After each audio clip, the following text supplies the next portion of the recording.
مور او پلار نافرمانا چې کم پلار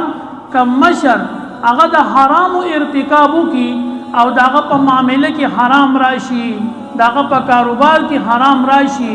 او دا هغوی معاملې د قرآن او د حدیث خلاف وي نو داغه د ټولو نه غټ اثر چې هغه په بچو کې ښکاره کیږي اولاد اکثر اولاد چې نافرمانی هغه د دیو جنا چې داغوی تربیت په حرام باندې شوی او بیا چې کله حرام معاملې زیات شي نو بیا سړی د حرام او د حلال تمیز نه کوي امونږ په خپل غوګونو باندې اوریدلی چې خلکو د مال د وجینا د جیدادونو د وجینا